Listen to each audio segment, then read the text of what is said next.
भगवते वासुदेवाय। ओम नमः भगवते वासुदेवाय। ओम नमः भगवते वासुदेवाय। ओम अज्ञानतिमिरान्धस्य ज्ञानाञ्जनशलाकया चक्षुरुन्मिलितं येन तस्मै श्रीगुरुवे नमः। श्रीचैतन्यमनोभीष्टं स्थापितेन भूतले स्वयं रूप कदा मह्यं ददाति स्वपदन्ति। नमो विष्णुपादाय कृष्णपृष्ठाय भूतले श्रीमदे भक्तिवेदांत स्वामिनीति नामिने। नमस्ते सरस्वती देवे गौरवाणी प्रचारिणे निर्विशेष शून्यवादी पश्चातदेशतारिणे। हे कृष्ण करुणा सिंधु दीनबंधु जगतपते गोपेश गोपिका कांत राधा कांत नमस्तुते। तप्त कांचन गौरांगी राधे वृंदावनेश्वरी वृषभानुसुते देवी प्रणमामि हरिप्रिये। वंशाकल्पतरुभ्यश्च कृपा सिन्धुभ्य एव च पतितानां पावनेभ्यो वैष्णवेभ्यो नमो नमः। जय श्री कृष्ण चैतन्य प्रभु नित्यानंद श्री अद्वैत गदाधर शिवासादि गौरभक्तवृंद। हरे कृष्ण कृष्ण कृष्ण हरे राम राम राम हरे हरे।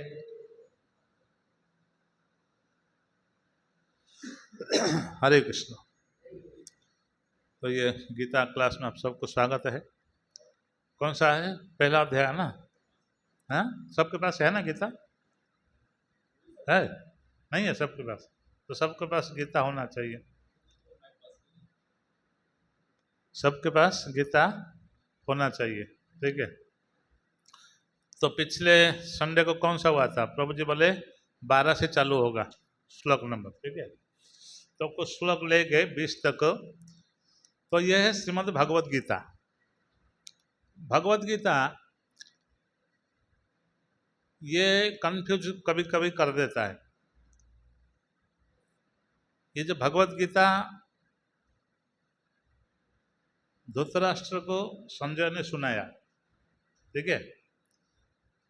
और भगवत गीता कृष्ण ने अर्जुन को सुनाया, ठीक है। ये जब कृष्ण ने अर्जुन को सुनाया तो ये पहला श्लोक क्या दिया? पहला श्लोक धृतराष्ट्र ना, धृतराष्ट्रोवाच धर्म क्षेत्रे कुरुक्षेत्रे समवेता युस्तव।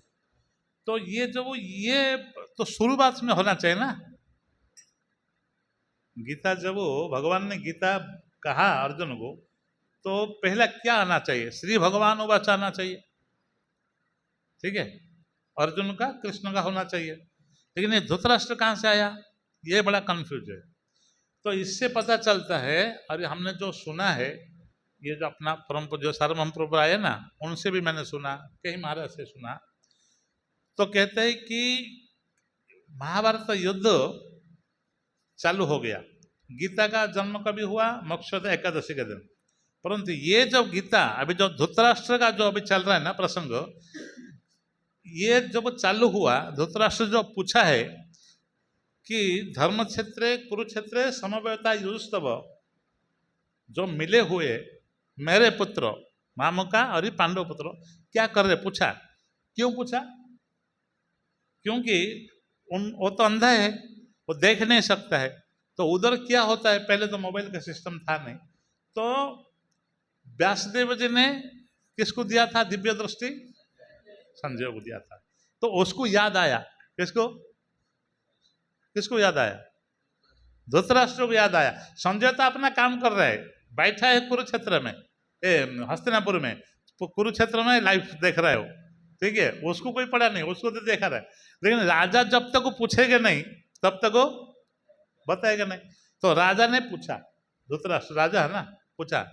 तब तक वो महाभारत युद्ध कितना दिन हो गया था? कोई बोलता है 8-9 दिन बीत गया था, 18 दिन गया ना, तो बीत गया था।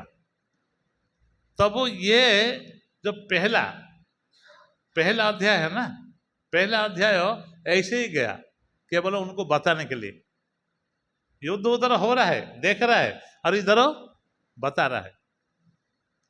तो कितना बड़ा दिव्य दृष्टि होगा उनका, व्यासदेव जी ने उधर देख भी रहा है और जो पहले जो हुआ था उसको राजा को बता रहा है।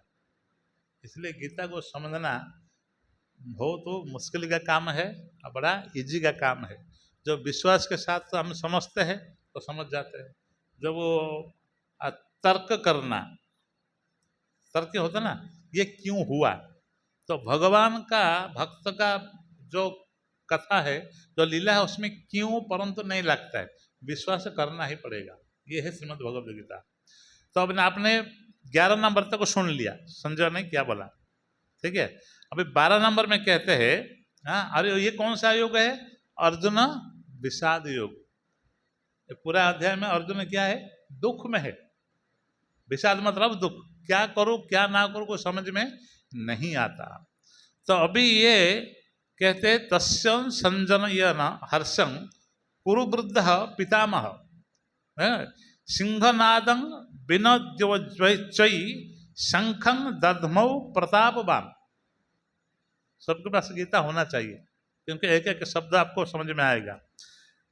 तो ये संजय किसको बता रहा है, धृतराष्ट्र कहते तत्पर में। उसका पहला श्लोक क्या था कि कहते अभी मतलब वर्तमान आपका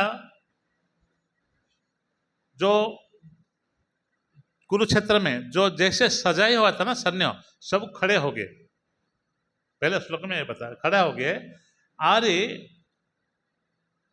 और उसी स्थान में पितामह भीष्म अपना प्राण लगा के, भीष्म पितामह थे ना वो साइड में सेनापति, प्राण लगा के सहायता का वो कोशिश कर रहे हैं। उसके बाद में संजय कहते हैं तत्पे उसके बाद में प्रतापशाली कुरुवंश, देखो एक बहुत वीर कुरुवंश का पितामह। वो पितामह क्यों बोलते हैं उनको, क्योंकि उसी द्वापर युग में जितना योद्धा थे भगवान छोड़ के, भीष्म पितामह को हराना किसका बस में नहीं था। तो इसलिए कहते हैं प्रतापशाली, बहुत वीर पुरुष थे। उन्होंने कौन से, कुरुवंश का एक ही व्यक्ति था वीर महायोद्धा, कौन है, हाँ, भीष्म पितामह थे कुरुवंश का। भीष्म पितामह योद्धाओं के पितामह, अरे जो जितना योद्धा थे उनका भी पितामह है, क्योंकि उससे बूढ़ा कोई था नहीं युद्ध में, हाँ। अरे भीष्म अरे दुर्योधन को देखो, एक भीष्म पितामह इतना बड़ा योद्धा है, बुद्धि है, भक्त है, परंतु किसको खुशी दे रहे हैं, एक मूर्ख व्यक्ति को जो अभक्त है और मूर्ख है। कहते हैं दुर्योधन को आनंद देने के लिए कभी कभी हमें आप देखते हैं ना, भले वो कितना बड़ा ज्ञानी हो लेकिन उसके पास कुछ पोस्ट नहीं है, एक साधारण भक्त है लेकिन है ज्ञानी, अरे है उम्र वाला, लेकिन जब पोस्ट में कोई बैठता है तो उसको खुश करने के लिए उसको परिस्थिति उसको बनाना पड़ता है। इसमें कोई ये संदेह नहीं करना चाहिए उसको क्यों कर रहा है, क्यों, और व्यक्ति ना समझ है और समझेगा नहीं सामने वाला। तो मूर्ख के साथ में कभी झगड़ा नहीं करना चाहिए। मूर्ख और शंख ये दूसरे का बजाने पर वास्ते है। कौन है जो मूर्ख होता है, और शंख अपना आप से वास्ता है नहीं वास्ते, मूर्ख और शंख दूसरे का बजाने पर वास्ते। तो इसलिए मूर्ख को प्रणाम करो और इससे दूर रहो। तो उसी विद्या को लेकर के दुर्योधन को आनंद देने के लिए आशीर्वाद किसके पास है, भीष्म का। ये युद्ध धर्म युद्ध है ना, शस्त्र में नहीं जीत सकते। पहले बोला धर्म क्षेत्र में, कुरुक्षेत्र में हो रहे धर्म युद्ध, अधर्म के साथ हो रहा है, परंतु इसमें शस्त्र का कोई काम नहीं देता। और जितना आशीर्वाद था पितामह का किसके पास था, पांडव को दे चुके हैं। केवल दुर्योधन है और इधर ये पार्टी में खड़े हैं, तो दुर्योधन को खुशी देने के लिए, आनंद देने के लिए भीष्म पितामह क्या किए, सिंह गर्जन, सिंहनाद सुना कभी, सिंह दहाड़ता है ना, कहाँ सुना, टीवी में टीवी में तो था। अफ्रीका में देखो हम लोग था ना, तो सिंह बहुत बड़ा बड़ा दहाड़ता ना, बहुत दूर सुनाई पड़ता है, हाँ। तो सिंह गर्जन सदृश उच्च स्वर में, मतलब वो बहुत सिंह जैसे गर्जन किए, अरे शंखनाद किए, शंख बजा दिए। कौन कौन बजाया? भीष्म पितामह। सिंह जैसे गर्जन करता है, उसी प्रकार किसको आनंद देने के लिए? ये देखो, इसका अंदर रहस्य छुपा है। एक शंख बजाते हैं जीतने के लिए, लेकिन ये जीतने के लिए नहीं बजाए। किसके लिए बजाए? दुर्योधन को खुश करने के लिए, क्योंकि उनके पास कुछ नहीं है, पूरा आशीर्वाद दे चुके हैं पांडव को। और ये उनको पता है ये धर्म अधर्म का जीत है, युद्ध है, हमारा जीत नहीं होने वाला है, इसलिए मूर्ख को खुश करने के लिए शंख बजा दिए। कहते उसके बाद में श्लोक में कहते हैं, तात्पर्य पढ़ना है, तात्पर्य बताऊं? तात्पर्य बताए तो बहुत टाइम लगेगा। कैसे कैसे क्लास करते हैं? तात्पर्य के साथ, है कि नहीं? तो तात्पर्य में देते हैं कि कुरुवंश का पितामह भीष्मदेव उनका नाती दुर्योधन को हृदय का बात जानते हैं। देखो, वो जान लिए, क्योंकि वो थोड़ा सा भी कुछ बोलेगा तो गाली सुनना पड़ेगा, इसीलिए चलो शंख बजा देते हैं। ठीक है, तो मूर्ख को बहा अच्छा लगता है, तो इसलिए शंख बजा दिए। और कहते हैं वो स्नेह भी था, लेकिन वो स्नेह आशीर्वाद के साथ नहीं था। स्नेह करते थे, क्योंकि कौन ऐसा बुजुर्ग व्यक्ति होगा कि अपना छोटे को अच्छा नहीं देखेगा? देखेगा, लेकिन जो रियली जो श्रद्धा है कभी आएगा जब आप उनको बात मानोगे या उनको खुश करोगे। लेकिन दुर्योधन नहीं करता था, परंतु करे क्या, उधर ही पड़े उधर खा रहे, इसलिए उसको खुश करने के लिए उन्होंने बजा दिए। इसलिए शंखनाद करते हुए सिंह गर्जन सदृश उन्होंने गर्जन किए। और कहते हैं परोक्ष में शंख का प्रतीक होता है हताश। देखो, शंख तो बजाए, लेकिन भीष्म पितामह अंदर से नहीं, उनको पता था कि हमारा, क्योंकि लास्ट में बताता ना संजय, यत्र योगेश्वर कृष्ण, जो योगेश्वर कृष्ण जहां पर है वहीं विजयी होता है, तो उनको तो पता था। तो ये सब बाह्य आडंबर हो गया। फिर ये तात्पर्य तो थोड़ा उतना ही दिया है। कहते हैं तत शंखाश्च भैर्यश्च प्रणवानको गोमुखा सहस्रैवाभ्यहन्तो स शब्दस्तु मूल भवत। क्या बोलते हैं? तत उसके बाद में शंख, मतलब शंखमान, शंख, शंख मतलब एक, शंख मतलब अनेक शंख बाजने का, हाँ, च बी भैर्य, हाँ, भैर्य मतलब एक भैरी जैसे होता है, स्वर्ग में बाजा बजाते ना, महाराष्ट्र में बजाते ना, ऐसा लंबा लंबा रहता है, ठीक है, वो बजाते हैं। च और भी प्रणव, एक दूसरा होता है प्रणव करेगी, हाँ। अरे आनक, आनक मतलब ये बाजा होते हैं, दुंदुबी कहते हैं उसको, आनक दुंदुबी। आपको पता है वसुदेव का दूसरा नाम क्या था? भगवान के पिता का नाम क्या? वसुदेव था ना, तो वसुदेव का और एक नाम था क्या? अनंक दुंदुबी, क्योंकि उनका जब जन्म हुआ तो स्वर्ग के जो देवता लोग को फूल बारिश किए और दुंदुबी बजाए थे, तो वो एक बाजा है, वो भी बजने लगा। नागरा, नागरा होता ना, वो बजने लगा। गोमुखा, गोमुखा देखा कभी? गोमुखा नहीं देखा? अभी आपका बड़ा विग्रह बनेगा ना इधर, तो देखना कृष्ण बगल में ऐसा ऐसा रहेगा। आप वृंदावन में देखा ना, बगल में कृष्ण, वो क्या है? गोमुखा मतलब वो मरे हुए गाय और भैंस का सींग को कटा जाता है, अग्रभाग को, ठीक है, और उसको जो बजाते हैं, अग्रभाग को काटते हैं तो साइज में पीछे काट लेते हैं, तो उसमें जो बजाते हैं तो गाय लोगों को बुलाने के लिए कृष्ण काम देते थे, ठीक है, इसमें देखा, इसमें है ना, उसको बजाते हैं, उसको गोमुखा कहते हैं। फिर गोमुखा मतलब सिंगा, हाँ, गाय और भैंस का सिंग, मरे हुए बैल का सिंग काटो तो उसको खुखला रहता है। फिर और कहता है वही निश्चित भाव में अव्यहन्यंत, एक समय में बाजने लगा। हाँ, ये कहते हैं तत्में शंख भैरी तोरी नागरा सिंघा आदि तत्क्षणात बाजने लगा। अभी देखो युद्ध का कैसे परिस्थिति है। आपने पहले सुना ना, दोनों सैनिक उधर कौरव है, इधर पांडव है, बीच में जगह है, और सब अपना अपना रथ में खड़े हैं, अपना अपना स्थान में। और ये सब वो पहले बजाते हैं, क्योंकि बजाओगे तो थोड़ा जोश आता है लड़ाई करने के लिए। आता ना, फिल्म में देखा ना, वो फाइटिंग करने का समय कितना म्यूजिक देते हैं, बिना म्यूजिक में क्या काम नहीं देगा, तो वो भी बजाने लगा। हाँ, उसके बाद में जो अपना अपना बजाने लग गए, उसके बाद में क्या हुआ, तत श्वेत हरई योर जुक्ते महति संदने स्थितौ माधव पांडवश्चैव दिव्यौ शंखौ प्रदग्धुतः। क्या है लिखा? हाँ, क्या कहते हैं, माधव पांडवश्चैव दिव्यौ शंखौ प्रदग्धुतौ।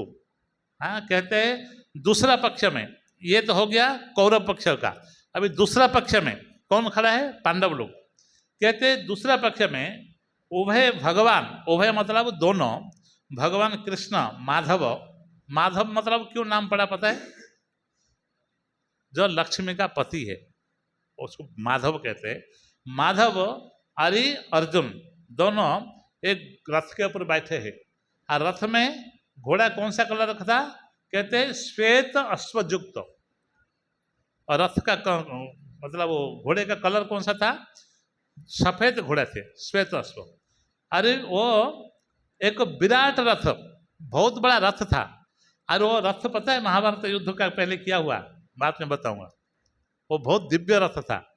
हाँ, और रथ अपने आप से फूट गया जब रथ, महाभारत युद्ध खत्म हो गया और रथ ब्लास्ट हो गया। हाँ, अरे वो उसमें वो दोनों बैठे थे, और बैठे क्या कि उनका जो दिव्य शंख था, देखिए शंख और एक होता है दिव्य शंख। तो दिव्य शंख क्यों गया, क्योंकि भक्त अर्जुन का भी शंख है और भगवान का भी एक शंख है, तो वो दोनों भी उन्होंने धारण मतलब बजाने लगे। तो इसमें कहते हैं प्रभुपाद तात्पर्य में कि भीष्मदेव जो शंख बजाए, वो शंख की तुलना में, देखो भीष्मदेव जो शंख बजाए उसके तुलना में कृष्ण अर्जुन का जो हाथ में शंख था वो है दिव्य शंख। मैं बोला ना, शंख और दिव्य शंख में फर्क है।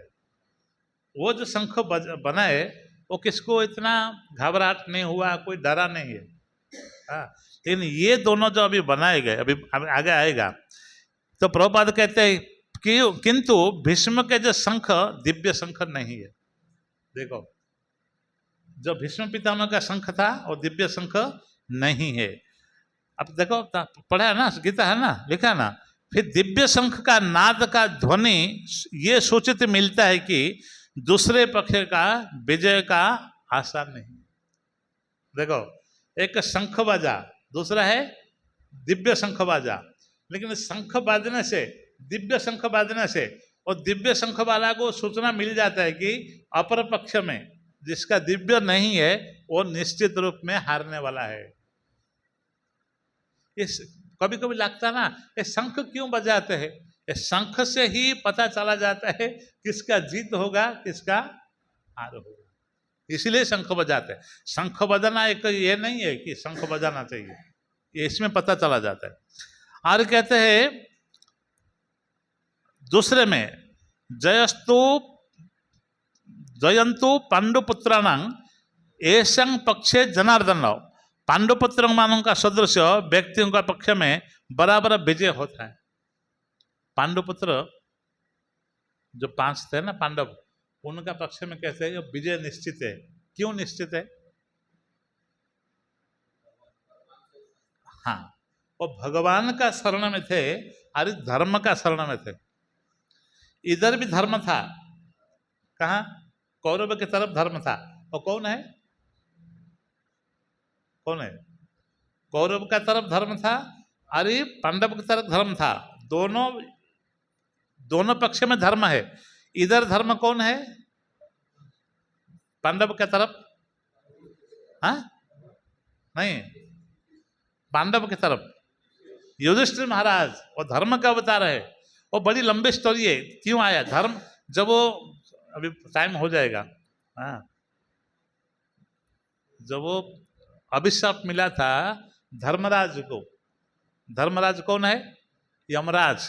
कभी कभी टीवी में है ना वो सींग लगा देते हैं यमराज को। यमराज बहुत सुंदर है, हमारे से लाख गुना सुंदर है, महाजन है ना। हाँ, ये धर्मराज है, धर्म रक्षा करने के लिए भगवान ने उनको स्थापना किया, इसलिए यमराज कोई नहीं कहते, धर्मराज है। तो धर्मराज को जब वो मांडव्य ऋषि अभिशाप दिए तब वो ये संसार में 3 किस्म का लोग आए थे, उनका अंश। एक थे युधिष्ठिर महाराज, दूसरा विदुर, तीसरा वाल्मीकि। और वाल्मीकि कौन? 105 वाल्मीकि, जो नीच कुल में जन्म हुआ, अरे वाल्मीकि, लेकिन परम बड़ा भक्त था द्वापर युग में। ये 3 थे। हाँ, और बड़ी लंबी कथा है, बात में कभी बताऊं। समझ में आया? इसीलिए धर्मराज कहते हैं। तो इधर भी धर्म है, कौरव का तरफ धर्म कौन है? विदुर जी है। ठीक है, तो दोनों धर्म है, परंतु एक का विजय हुआ और एक का क्यों नहीं हुआ? तो उसका मतलब ये है कि पांडव लोग को धर्म का बात मानते थे, धर्म को रक्षा करते थे। युधिष्ठिर महाराज जो बोलते थे वो करते थे, अरे उनको रक्षा, जो धर्म को हम रक्षा करेंगे तो धर्म हमको रक्षा करेगा। तो परंतु युधिष्ठिर महाराज इधर हो गया, इधर कौन है? कौरव लोक है। तो कौरव लोक में धर्म कौन है? विदुर जी। लेकिन विदुर जी का बात कोई नहीं मानता था। कोई मानता है? कोई नहीं मानता था। आज जो मानने वाले थे उनका चलता नहीं था। कौन मानने वाले थे? भीष्म पितामह, द्रोणाचार्य, कृपाचार्य। ठीक है, ये मानते थे, लेकिन उनका चलता, क्योंकि वो दुष्ट है दुर्योधन, उसका सहचर्य भी दुष्ट है। तो अधर्म कैसे आया? जब, क्योंकि महाभारत युद्ध में, ये गीता में आपका कि विदुर का नाम नहीं आएगा। क्यों?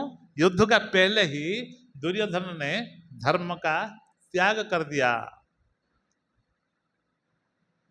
सुना ना, महाभारत में त्याग कर दिया।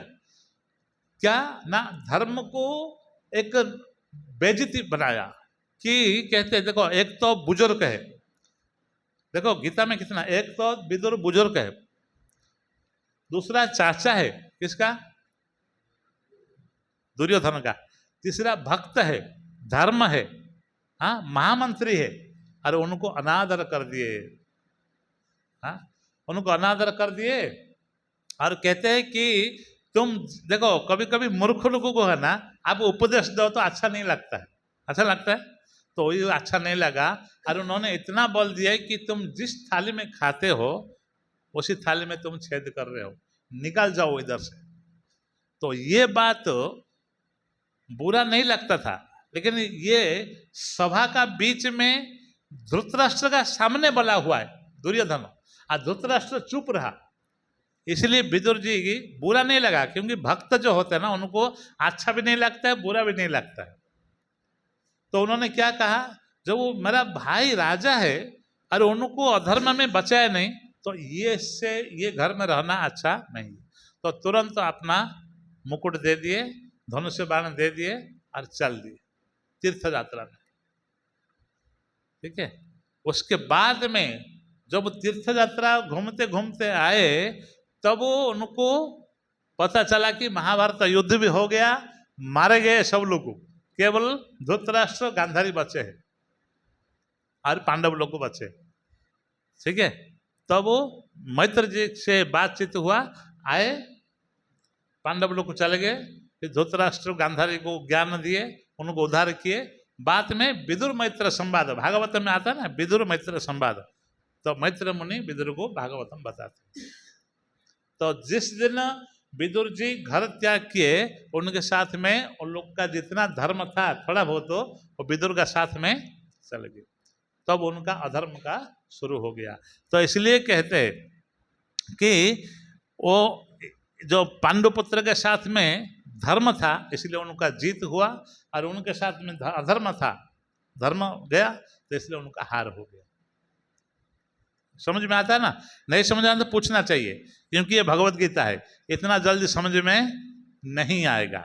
ठीक है, और कहते हैं जब कृष्ण और अर्जुन कौन सा शंख फूंके तो उसका भी नाम है, तो भी कहते हैं पांचजन्यम ऋषिकेश देवदत्तं धनंजय पौंड्रंग धर्मौ महाशंख भीम कर्मा ब्रकोदर। कहते हैं तत्पर में उसके बाद में ये कौन किसको बता रहे? संजय धृतराष्ट्र बता रहे, जो गया कितना दिन जो हो गया वो बता रहे कि ऐसा ऐसा हुआ था। तब क्या किया ना, कृष्ण उनके पांचजन्य शंख बजाने लग गए। पांचजन्य का तो नाम सुना ना, मैं नहीं बताऊंगा, ठीक है। पांचजन्य। फिर अर्जुन के शंख का नाम क्या ना, देवदत्त। क्या नाम था? देवदत्त। शंख दोनों बजाने लग गए। अरे बहुभोजन मतलब ज्यादा खाने वाला, देखो अभी बड़ा फेमस है। जो कम खाता है अभी बड़ा फेमस है, जो ज्यादा खाता है अभी बड़ा फेमस है। लेकिन जो थोड़ा कम भी नहीं खाता जा उसको फेमस नहीं होता है। अब देखा ना, कभी कोई अच्छा काम कर दिया तो फेमस हो जाता है, और जो कोई व्यक्ति आलसी है वो फेमस हो जाएगा, लेकिन बीच वाला कोई फेमस होता नहीं। होता है क्या? नहीं होता है। तो अभी क्या है इसमें लिखा है, ज्यादा भोजन करने वाला जो भीम कर्मा, भीम उनका भयंकर शंख, उनका देखो जो भीम इतना भयंकर है तो उनका शंख कितना भयंकर होगा। उन्होंने क्या, पौंड्र नाम का शंख बजा दिए। 3 शंख बाजा उधर से, तो जो 3 शंख आवरी बाजेगा, 3 शंख थे आवरी। ये ब्रकोदर क्यों कहते हैं भीम को? क्योंकि उनका पेट में एक अग्नि है, वो हमारा अग्नि से 100 गुना ज्यादा है।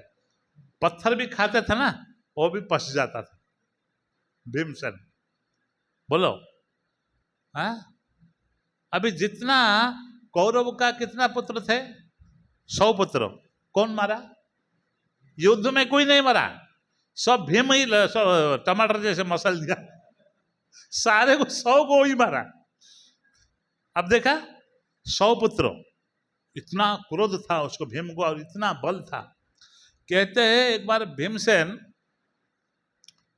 अपना महल में बैठे थे तो कोई पहलवान आया था लड़ाई करने के लिए, और उनको कोई बोल दिया जाओ भीमसेन के साथ लड़ाई करो। अरे अभी बड़ा महामूर्ख होगा वो आया भीमसेन के पास लड़ाई करने के लिए। भीमसेन ने बोला क्या ना, मैं आपके साथ तो मल्ल युद्ध करूंगा। तो भीमसेन ने बोले क्यों इसको मार के हाथ गंदा करने का है? उसको बोले नहा के आओ। क्या? स्नान करके आओ, हम ऐसे युद्ध नहीं करते। तो कहते हैं हम लोग को पहले, अभी तो वो शैम्पू साबुन हो गया, पहले तेल लगाते थे। नदी में स्नान करने के लिए जाने से तालाब में पहले तेल लगाना पड़ता है, क्योंकि वो पानी टच नहीं करेगा शरीर को, पता है। लेकिन अभी कोई तेल लगाते नहीं, तो पाउडर शैम्पू सेंट लगाते। तो इतना सारे राई दिया उसको, राई सरसों कि तेल लगा के स्नान करके आओ। तो उसको समझ में नहीं आया, अरे भाई ये राई है, ये कैसे लगाएगा? तो भीमसेन अपना परीक्षा देते हैं कि मैं कितना बलवान हूं, इसलिए भाग जाओ तुम जान बचा के। तो बोलते है तो राई है, अरे तुम लेके आओ। फिर वापस उसका राई लिए, राई लेकर के दोनों हाथ में रखे और बोले हाथ ऐसा करो। हाथ क्या, उससे मसल दिए। जब मसल दिए तो पूरा तेल निकल गया। आप सोचो भीमसेन कितना बलवान है, इससे पता चलता है। उस फैक्ट्री में नहीं गए, दोनों मसल दिए, दोनों हाथ में जो राई का तेल निकला, बोला जाओ। वो आया नहीं बेचारा, भाग मैं भी जाऊंगा तो मुझे भी ऐसा करना पड़ेगा। तो ये भीमसेन ब्रकोदर। हाँ, इसलिए आप देखा ना, एक एकादशी आती है ना, हाँ, उसका नाम से एकादशी पड़ा। एक्चुअली एकादशी का नाम है निर्जला एकादशी, परंतु भीमसेन ने बोला मेरे से होगा। तो व्यासदेव को बोला कि प्रभु आप भगवान के इच्छा से इतना बड़ा अग्नि मेरे पास है, जो भी खाता तो हजम हो जाता है, ये निर्जला क्या? मेरे नहीं। बोला अरे मनुष्य मात्र एकादशी करना चाहिए, तुम करो। बोला कैसे करूं?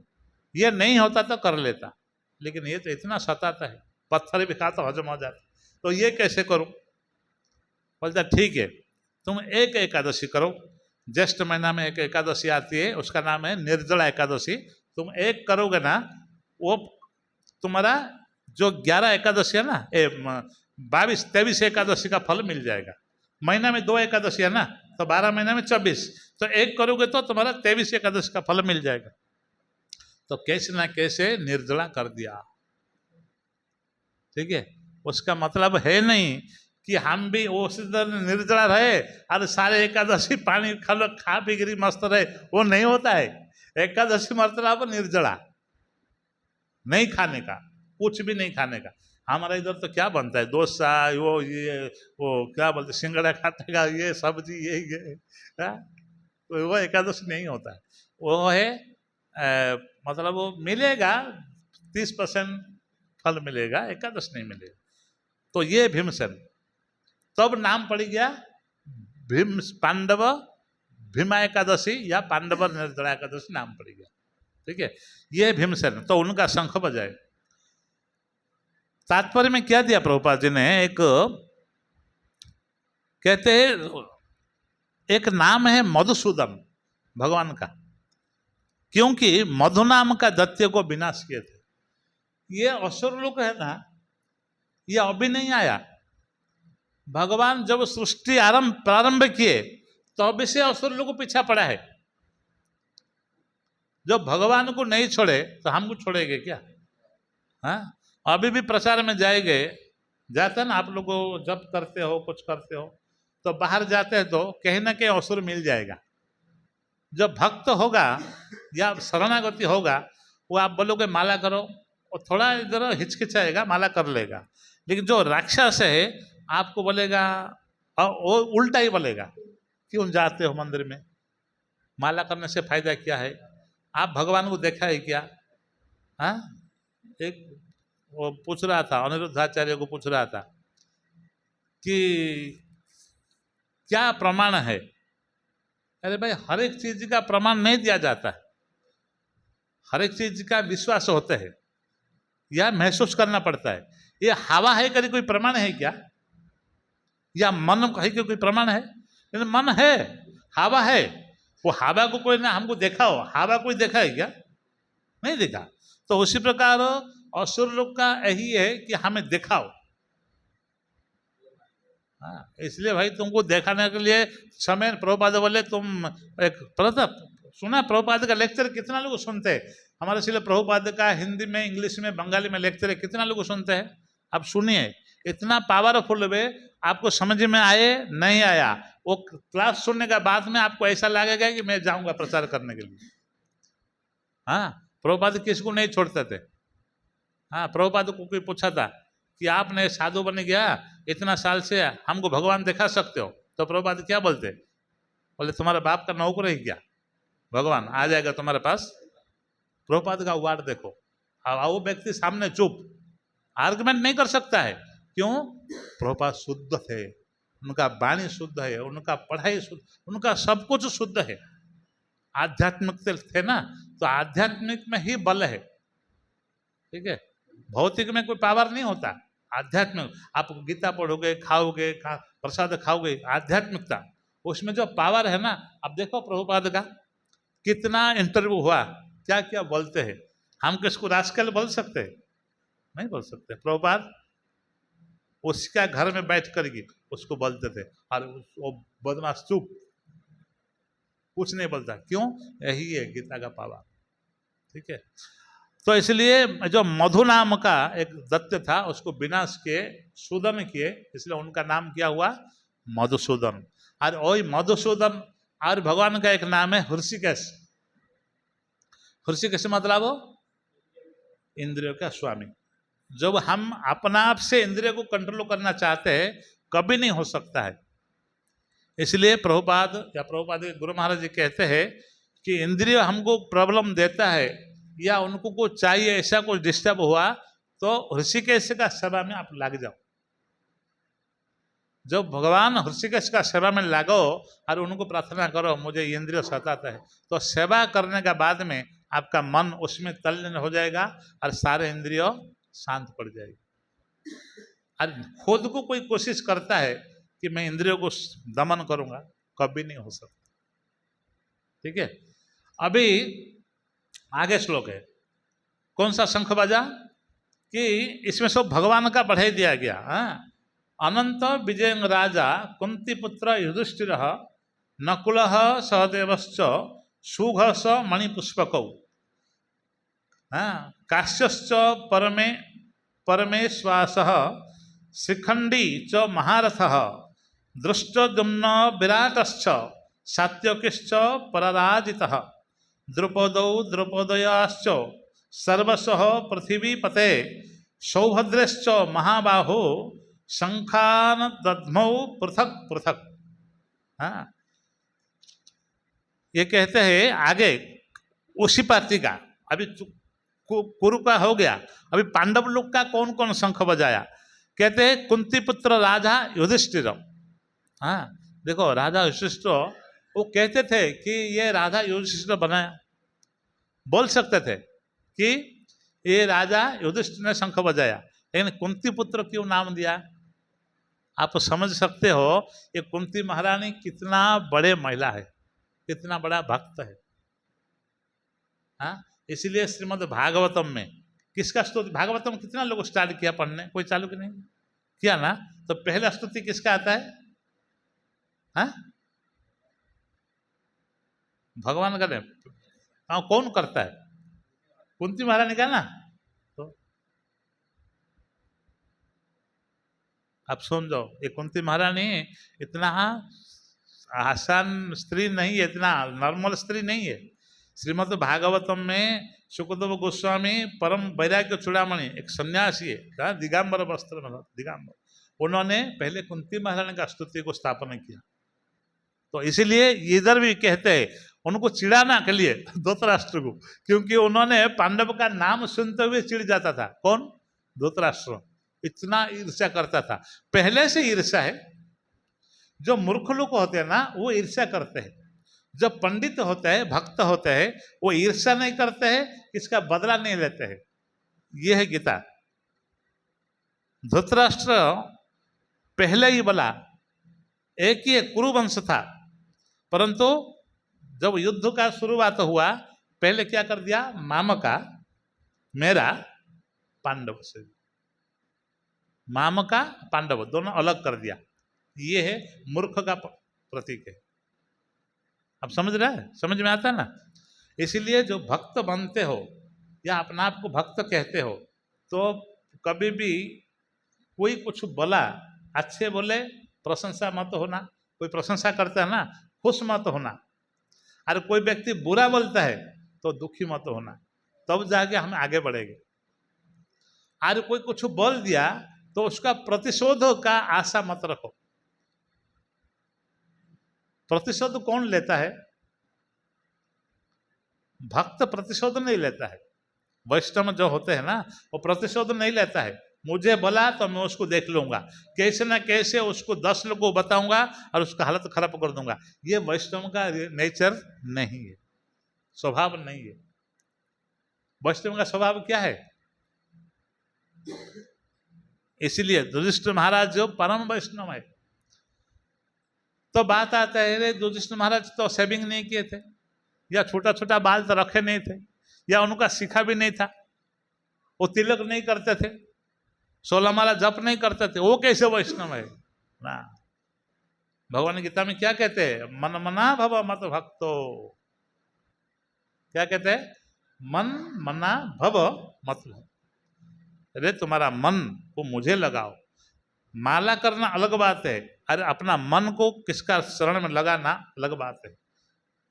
माला कोई भी कर लेगा, लेकिन अपना मन को लगाना, आप मन किसको लगाते हैं, आप जिसको प्रेम करते हो, उसका उसका उसका बारे में चिंतन करते हो, उसी का ही खुशी चाहते हो। तो इसीलिए भगवान बोलते हैं मेरा भक्ति करना है तो क्या करना पड़ेगा, मन मना, तुम्हारा मन मुझ में लगाओ। जो मेरा मन किसी में लगेगा, रात को 2 बजे उठ के भी आप जप करोगे। हाँ, कोई बोलेगा ये झाड़ू मारो, झाड़ू मारोगे, बर्तन घिसोगे, बर्तन घिसोगे, क्यों, किसके लिए कर रहे हैं, हम जिसको प्रेम करते हैं। किससे प्रेम, किससे करना चाहिए, भगवान से। तो हम जिसको प्रेम करते तो उसी का खुशी करने के लिए ना, तो वही युधिष्ठिर महाराज। युधिष्ठिर महाराज जी एक राजा, चक्रवर्ती राजा होते हुए भी उन्होंने केवल भगवान को संतुष्टि करने के लिए राज्य लिया। और कुंती महारानी भी, क्यों कुंती पुत्र बोला? क्योंकि कुंती महारानी इतना भक्त, इतना बड़े भक्त थे, जब वो भगवान का अप्रगट हो गए, भगवान चल दिए गोलोक धाम, अपना धाम पे, अर्जुन तो सहन करके आ गया द्वारिका से हस्तिनापुर तक को। ज्यों सुना कि भगवान नहीं रहा, अपना धाम पे चल गए, ज्यों कुंती माता ने कान में पड़ा, तो कुंती माता ने क्या किए? तुरंत शरीर त्याग कर। आपको कभी सुना था ना ये बात? नहीं सुना था? सुना था ना। ज्यों अर्जुन ने बताया कि अभी कृष्ण धराधाम पे नहीं रहा, उन्होंने अपना स्वधाम में चल दिए। इतना सुनते हुए कुंती माता ने अपना आप प्राणवायु गुरु के कृष्ण का स्मरण में चल दिया, क्योंकि जब कृष्ण नहीं है शरीर बेकार है, ये संसार बेकार। देखो इसीलिए कहते हैं कुंती पुत्र, नाम दिया कुंती पुत्र युधिष्ठिर अनंत विजय नाम का शंख बजाए। आरी नकुल और सहदेव, सुघस आरी मणिपुष्पक, क्या है? सुघस आरी मणिपुष्पक नाम शंख। आरी हे राजा महाधनुर्धारी काशीराज, महायोद्धा श्रीखंडी, दृष्टद्युम्न, विराट। आपको पता है ना काशीराज कौन था?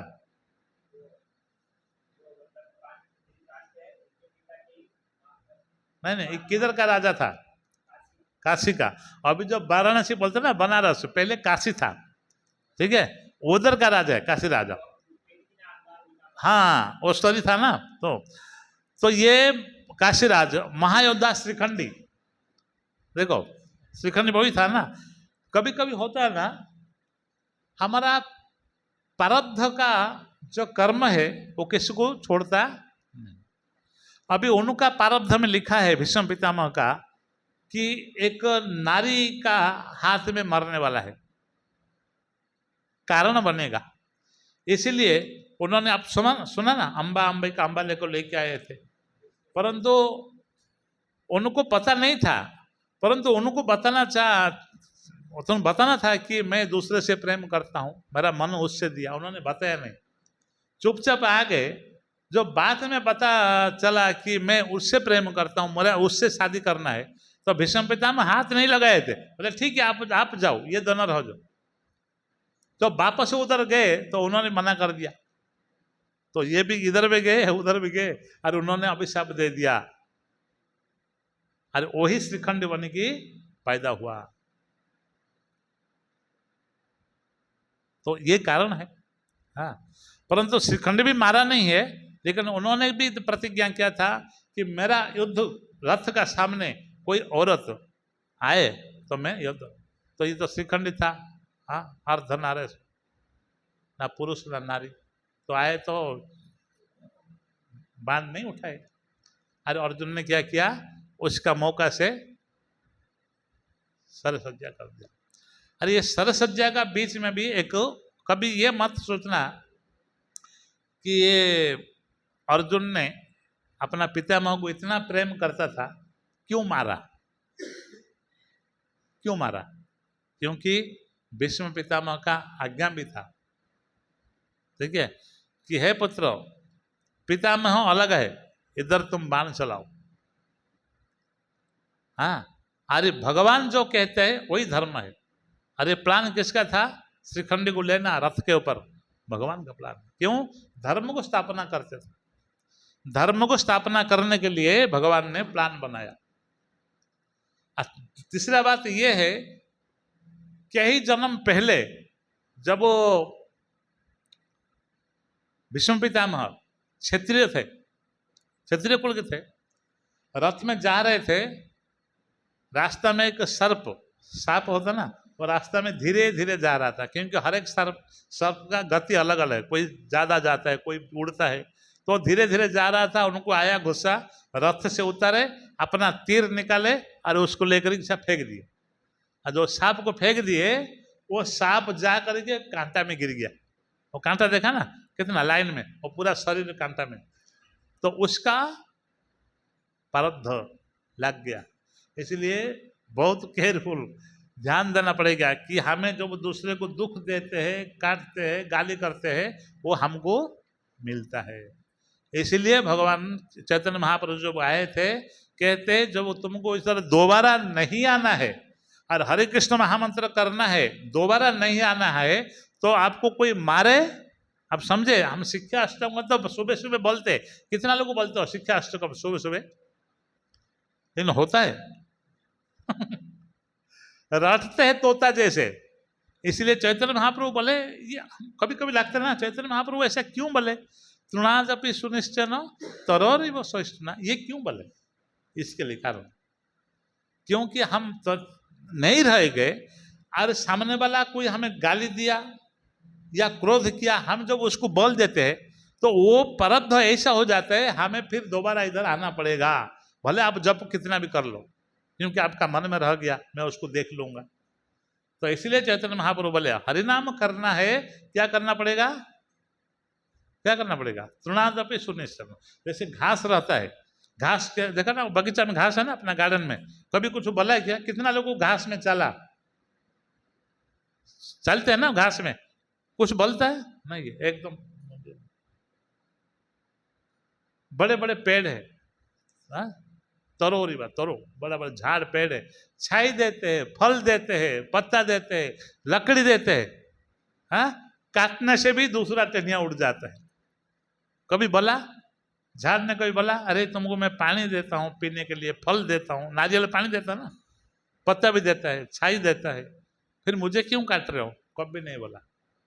वो पेड़ को काटने से वो फिर दूसरा, तो वैष्णव को ऐसा होना चाहिए। इसलिए चैतन्य महाप्रभु बोला तरोरी वो सहिष्णुना, ये दो चीज, फिर ही अमान्य मान देना, कीर्तनीय सदा हरे, कीर्तन करना है आपको तीन चीज करना पड़ेगा, क्या क्या है, तरोरी वो सहिष्णुना, तृणादपि सुनिश्चन, अमान्य मान देना, और कुछ नहीं। आज यदि ये तीन नहीं करते हैं, बाकी पूरा हम कुछ करते हैं, तो फिर हमारा वैकुंठ प्राप्त होने वाला, ठीक है। तो इसलिए कहते, तो ये भीष्म पितामह का सुना ना, तो इसलिए था। तो ये जो शंख बजाए, ये कौन भीष्म पितामह थे, और कहते हैं काशीराज महायोद्धा श्रीखंडी और दृष्टद्युम्न। दृष्टद्युम्न कौन था, दृष्टद्युम्न कौन था, हाँ, द्रौपद का बेटा थे, लेकिन द्रौपद का बेटा अपना कोख से जन्म लिए थे, उनका यज्ञ से प्रकट हो गए थे, दृष्टद्युम्न और द्रौपदी, यज्ञ ने कहते उसको। अरे दोनों का कारण अलग अलग है। एक जो द्रौपदी पैदा हुआ था कुरुवंश को नाश करने के लिए, आज जो दृष्टद्युम्न पैदा हुआ था गुरु द्रोण को बंद करने के लिए, यही इच्छा लेके यज्ञ किए थे और कहते हैं विराट राजा, हाँ, अरे अपराज सात्यकी, हाँ, सात्यकी और द्रौपद, अरे द्रौपदी के पुत्र, और योद्धा में द्रौपदी का जो पुत्र थे ना वो भी थे, और दूसरे दूसरे भी महायोद्धा वो भी थे, और सुभद्रा का पुत्र अभिमन्यु। सुभद्रा का शादी किससे हुआ था, हाँ, हाँ? ये बड़ा कंफ्यूज है, हाँ? उत्तरा का शादी किससे हुआ था, अभिमन्यु से, ठीक है, हाँ। तो ये कहते हैं सुभद्रा का पुत्र अभिमन्यु है, किसका पुत्र है, हाँ, बताओ, हाँ,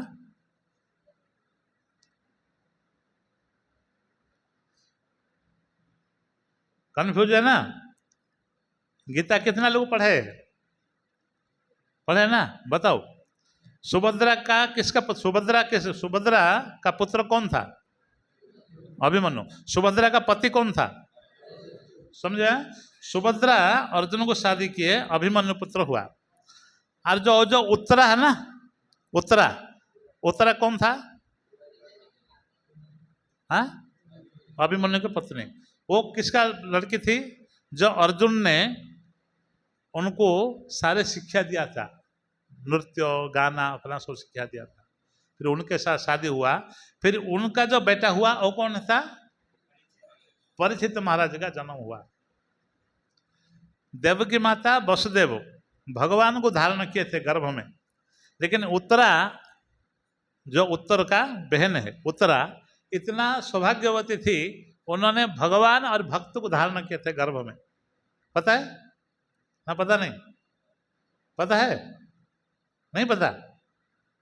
जब वो अभिमन्यु मारा गया, ठीक है, परीक्षित महाराज गर्भ में है, अश्वत्थामा उधर से ब्रह्मास्त्र भेज दिया 6, 5 पांडव के लिए और एक उनको पता था कि इसका अंश है, इसको भी खत्म कर दो। 6 ब्रह्मास्त्र भेजा, तो 5 को तो भगवान ने खत्म कर दिए। उत्तरा जब वो रो के आई कि मुझे बचाओ, मैं मरेगा तो मैं मर जाऊंगा तो चलेगा, लेकिन मेरा पुत्र जो है, मेरा बच्चा जो है अंदर, उसको आप रक्षा करो। तो भगवान ने अंगुष्ठ परिमाण, ये अंगुली का तरफ शंख चक्र गदा पद्म, इतना बड़ा नारायण है, बड़ा विचित्र है ना, तुरंत अंदर गए और रक्षा कर दिए। वही प्रसंग कर बोल रहे थे ना। तो भगवान और भक्त दोनों गर्भ में है ना, तो कितना बड़ा भाग्यवान होगा। हाँ, अरे अभिमन्यु प्रहलाद महाराज जैसे, प्रहलाद महाराज जिस तरह का गर्भ में पूरा नारद मुनि का सारे शिक्षा धारण, जन्म का बाद में नहीं मिला उनको, जन्म का पहले गर्भ में नारद मुनि को गुरु बना के सारे शिक्षा ले लिए प्रहलाद महाराज। ऐसा कोई देखा है क्या?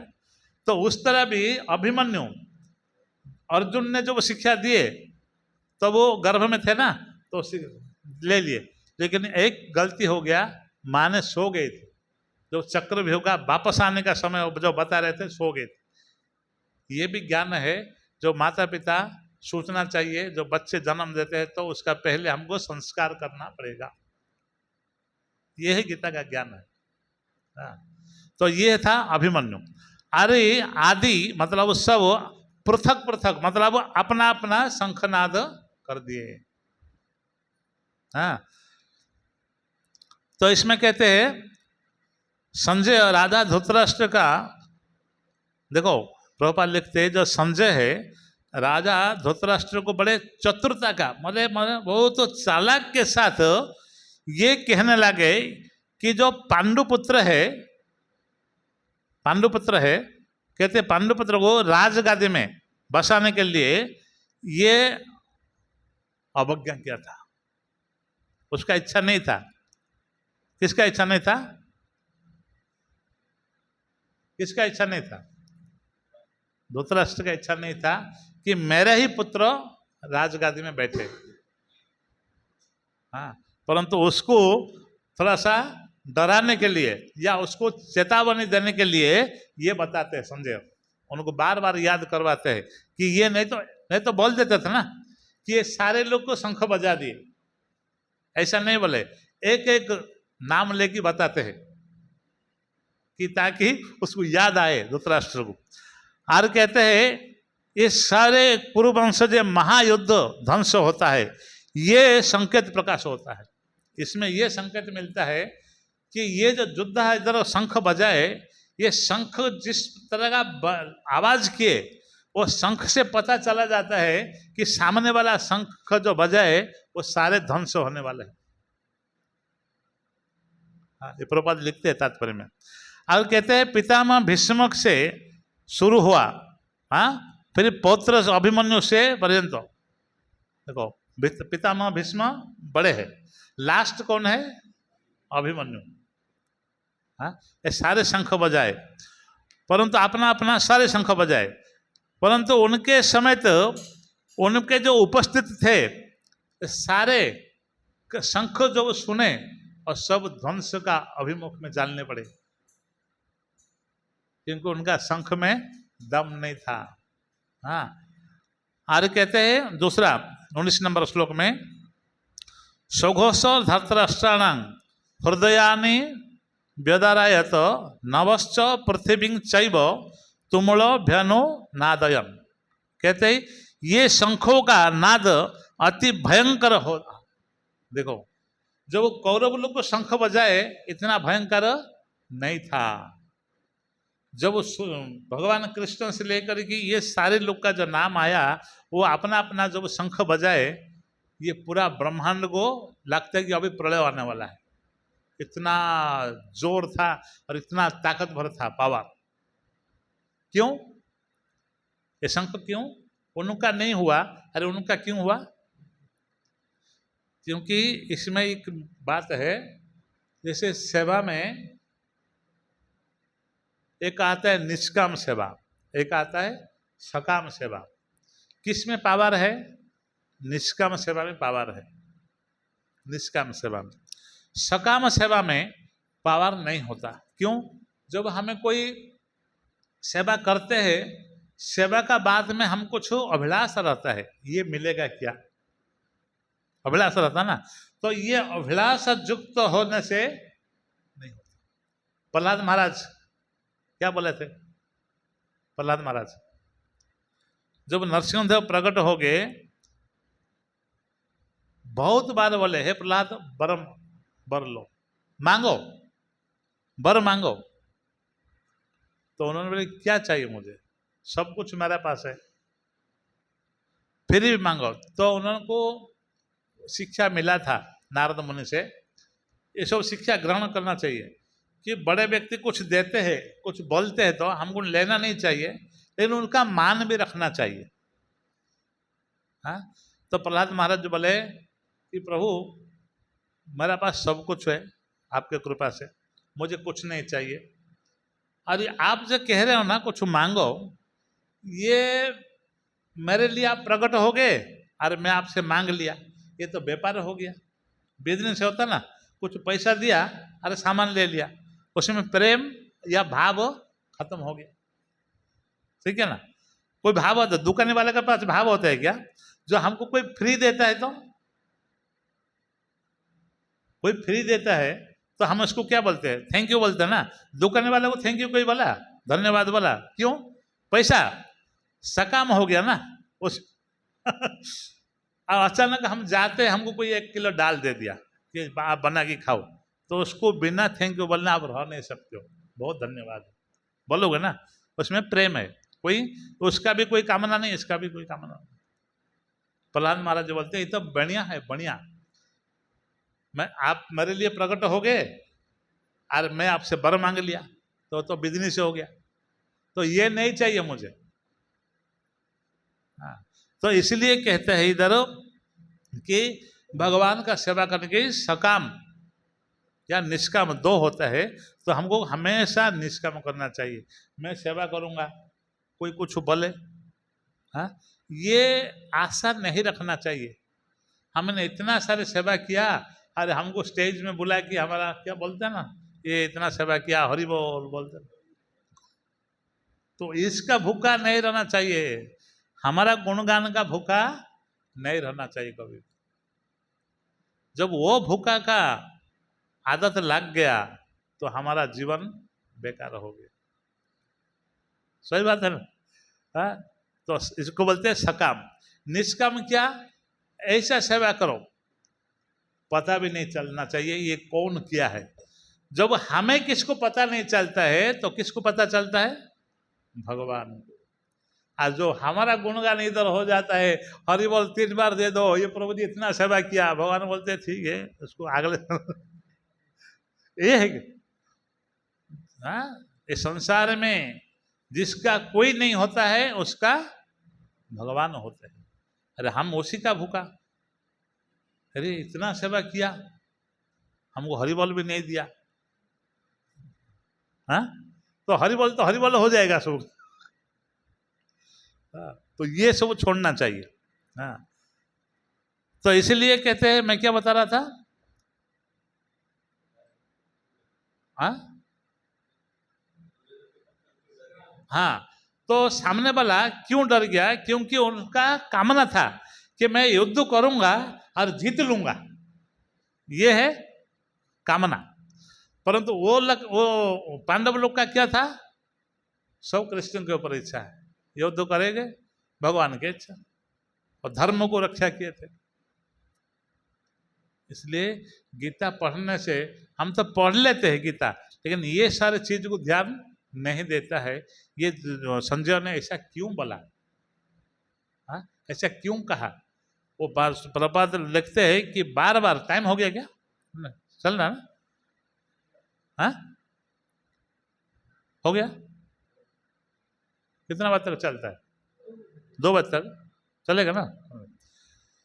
तो प्रभुपाद यही लिखते हैं कि बार बार उसका जो गलतियां है धृतराष्ट्र का, उसको याद करवा रहे थे। कौन? संजय। बार बार उसको याद करवा रहे थे। इसलिए कभी कभी कुंती महारानी का नाम लेते थे, कभी ये शंख का नाम लेते थे। क्यों? उसको बार बार याद आए कि उन्होंने क्या गलती किया। हाँ, क्योंकि कभी कभी गलती कर दिया, जो भूल जाते हैं ना, पश्चाताप नहीं हो रहा है। होता है क्या? नहीं होता। जब वो गलती करने के बाद में हमको कोई बोलता है, याद करवाते हैं ना, तो ठंडा दिमाग हो जाता है, तो पश्चाताप हो रहा है।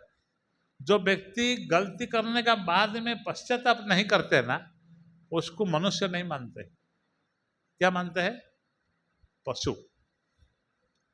इसलिए कहते हैं वैष्णव बनते हो ना, तो कभी खुशी में आकर के भाव में, या कभी क्रोध आते हैं तो उस समय अपना डिसीजन नहीं लेना चाहिए।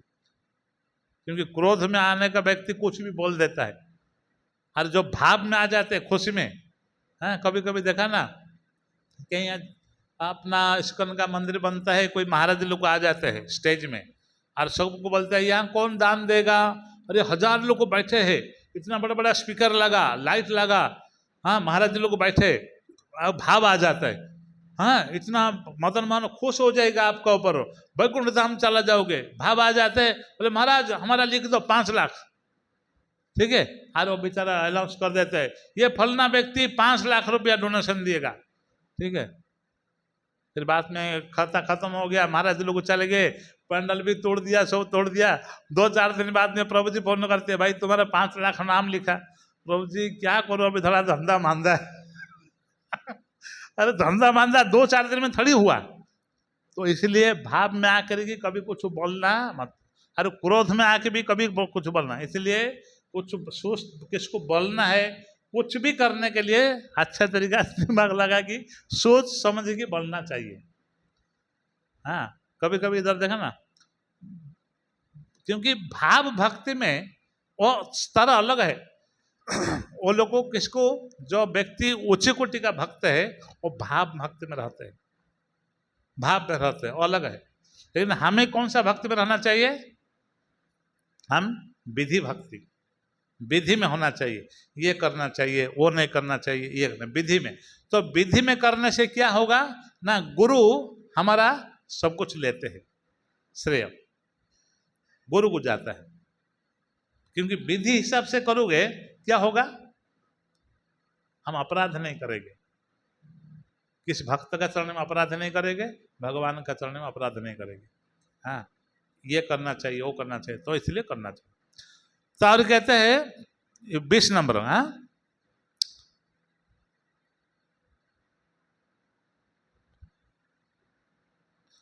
इसमें लास्ट में दिया है कि जब उनके शंख बाजा, तो धृतराष्ट्र के जो लड़के थे और जो कौरव लोग खड़े थे, तो उन्होंने क्या किए? उनका जो हृदय था, क्योंकि हमारा इधर शंख बाजता है ना मंगल आरती में। कितना लोग को मंगल आरती का शंख सुना ना? मंगल आरती में ये नहीं सुना? आप दोनों नहीं सुने? कभी नहीं आए क्या? आया ना? तो कोई भी शंखनाद सुना ना मंदिर में? सुना ना? कैसा लगता है? आतुर रहता ना, अरे कितना अच्छा लगता है, अभी खुल जाएगा मदन मोहन का दरवाजा, अच्छा लगता है ना। लेकिन जो व्यक्ति भक्त नहीं है, कोई सोया हुआ है, कुछ पिया हुआ व्यक्ति, उसको शंख बजाए तो कैसे लगता है? 4:30 बजे शंख बजा दिया कैसे लगेगा? अरे कहा हाँ, तो उसी प्रकार हुआ है। जब वो इधर शंख बजाए तो पांडव लोग को फर्क नहीं पड़ा, लेकिन जो पांडव लोग को शंख बजाए वो दिव्य शंख था, धर्म के ओर था, निष्काम था। और धृतराष्ट्र के जो पुत्र थे और सारे लोगों को क्या हुआ, हृदय विदरण हो गया। लगता है कैसे शंख बजाए यार, क्यों बजाया? देखो वो खुश हो गए क्योंकि वो धर्म का साथ है। ये लोग को अधर्म था, राज्य हड़पने वाले थे कि कैसे ना कैसे हम जीत ले गए और उसका राज्य को हमें ले ले गए। इसलिए उनका हृदय, क्या लिखा है, उनका हृदय विदार, मतलब वो ऐसा लग रहा है क्यों बचा है, शांति नहीं मिला। यही है भक्त में और अभक्त में, यही फर्क है। हाँ, आपको पता है कभी कभी इंडिया में भी जो हम मीरा रोड में थे, अभी मीरा रोड कितने लोग हैं, मीरा रोड राधा गिरधारी मंदिर, अभी तो बड़ा मंदिर बन गया। हम लोग पहले झोंपड़ी में रहते थे, जैसे राम जी झोंपड़ी में पानी गिरता था, चूहा था, मेंढक था, नीचे पानी, ऊपर ईंट में हम लोग को सोया है, मच्छरदान लगा के, मच्छर है। हाँ, पनीर तो सपना है, इधर तो फीस्ट ही फीस्ट होता है पनीर। तो और भगवान भी छोटा सा थे। हाँ, तो हम लोग कीर्तन करते थे तो उधर नताशा पार्क है ना, वो तो बहुत ही लोग रहते हैं। तो उन लोग को आया गुस्सा, वो लोग को कभी पत्थर फेंकते थे मंगल आरती में, दारू का बोतल फेंक, दारू आखा दौर दारू नहीं पिएगा, पिएगा खाली बोतल फेंक दी। हाँ, कभी कांच से कभी पत्थर फेंकते थे। जो शंख बाजता है ना मंगल आरती, क्योंकि उनका हृदय विदारण होता है। अरे अभी अभी तो सोया, 1 बजे आया, पी की सोया है, अभी 4:30 बजे हरे कृष्ण वाले शंख बजा दिए, वो सब दुर्योधन जैसे उनका हृदय विदारण होता है। अरे पी का कितना बार फेंके। हाँ, पुलिस कंप्लेन दी, अरे कितना चिल्लाते रहते ये। तो ये संसार में पहले से ही अभी तक आपका पीछे पड़ेगा राक्षस लोग, सोसाइटी में हो या घर में हो, कोई ना कोई होता ही है, दिन रात होता है। हाँ, तो भक्त के साथ में आपको प्रॉब्लम आएगा ही आएगा। ठीक है, तो ये बात मैं बोल रहा था, ऐसा नहीं बोलता हूँ कि मैं गया था। हमारा प्रभुपाद का 108 मंदिर में एक मंदिर है नैरोबी में, तो हम लोग को उधर ही था मैं। तो हम लोग को जो शंख बाजता था 4:30 बजे, भले वो इंडियन नहीं है, सब अफ्रीकन है, कौन 4:30 बजे उठता है उधर? फिर भी कई लोग को हमको देखते थे, भक्त लोग को देखते थे ना, यही बात बोलते थे, आप लोग अच्छा है 4:30 बजे शंख बजाते हो ना, हमारा अलार्म का काम हो जाता है, हम लोग उठ जाते हैं। देखो ये, हाँ, इधर बोले भारत भूमि में जन्म हित जार, जीवन सार्थक करो परोपकार। अब बड़े भाग्यवान व्यक्ति को भारत में जन्म मिलता है, तो इधर दारू का बोतल फेंकता है, अब कौन सा भाग्यवान है? अरे उधर अफ्रीका में भाग्यवान नहीं है, हाँ? भाग्यवान नहीं है, परंतु भाग्यवान ये भी है ना, 4:30 बजे जब शंख बजाते हैं तो कोई भी अभी तक कंप्लेन नहीं आया ना।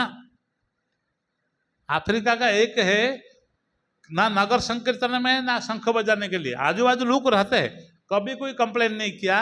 और कभी कभी हंसते हंसते कहते अच्छा है आप लोग शंख बजाते हैं तो हम लोग उड़ जाते हैं, क्योंकि जिसको काम पे जाना है उठे।